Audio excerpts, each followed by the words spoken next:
Welcome back to Newsmax Now. I'm Miranda Kahn. We recently sat down with Mae McCarthy. She's a CEO, an angel investor, a philanthropist, and a serial entrepreneur.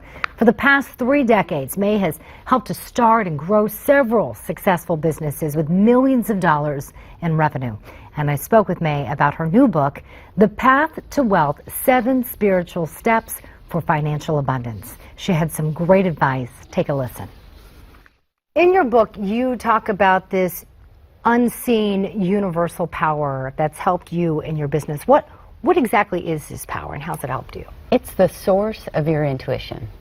Okay. And the way it helps you is when you have goals that you establish through a daily practice, you revisit them daily, your subconscious and your intuition show up to help point you along a path to get more of what you want in life, achieve your goals, and a little bit more happiness and success. Well, that all sounds wonderful. And you actually talk about this 7-step process to help people get more out of your life. Can you describe what that is exactly? Well, sure. First thing is to have a meeting with yourself every day.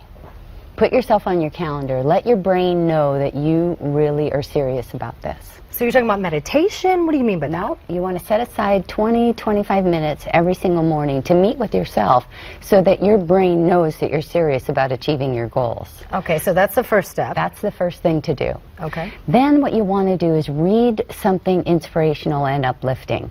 I usually suggest stories that describe people, ordinary people, having the kind of success that you want, so that you can make it familiar and welcome into your life. Then the next thing is to write out a gratitude letter. I've done that. That is so helpful. Well, what that does is when you're grateful for something, it lights up this front part of your brain, which a lot of brain research has shown can help you to focus and notice more possibilities. The key here is when you're writing down gratitude statements for what you have and for what you want them to look the same. And what I mean by that is you want to describe your goals as though they're already completed. Okay. That really enables your subconscious and intuition to help you point out directions to get to your goal. Let me give you an example. Do you remember the last time you bought a car? Yes. In fact, I just bought my first new car, so yes. Okay, so you probably researched it. You might have test drove them, talked to your friends and family about them, looked online, wrote things down. You thought about it every single day, right? Right. Didn't you start to notice that car driving everywhere on the road? Right, because you're visualizing it. You never noticed that car before it was a goal, and you revisited that goal every single day.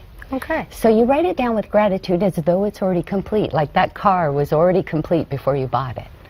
Then the next step is that you want to read what you wrote out loud. And any school teacher will tell you that when you read something out loud, it anchors it more fully within you. And you're really training your brain to believe that you want to achieve this success. So you write it down and you say it out loud. You say it out loud. To loud. reinforce that, yeah, okay. Anchor it more fully within you. And the next step? And the next step is to use that visualization you talked about. This is a technique that many professional athletes, sports figures, musicians, and even professional business people use. We will set aside time every single day to do mental training. One of the greatest golfers in the world, Jack Nicklaus, he has said that he didn't even take a shot in practice without first seeing a clear, in-focus picture of himself, lining up, hitting the ball, seeing where it would land. And most professional athletes will do that. So that's your morning practice. We only have a few seconds remaining, but real quickly, what's the most common mistake that people make? They talk about what they don't want. Okay. Yeah, so if you say, I don't want this, or they'll talk about wanting something instead of describing the completed outcome. For instance, you might know somebody that has said, I want to lose 10 pounds. Well, if the goal is to be wanting to lose, do you ever get there? Right.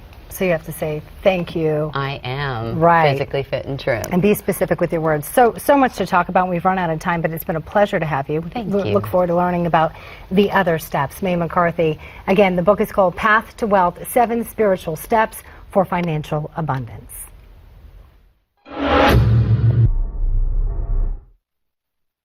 Over 27,000 people attended Bernie Sanders' rally at Washington Square Park last night, which is especially crazy since Bernie only went to the park to play chess. Coming up next on Newsmax Now, Donald Trump's choices for running mates, the combative Democratic debate, and Bernie Sanders' visit to the Vatican. Your Friday edition of Headlines and Punchlines is next. And there's still time for you to weigh in. Tweet us your thoughts, questions, or comments, and we'll air them shortly after the break. You're watching Newsmax Now. We'll be right back.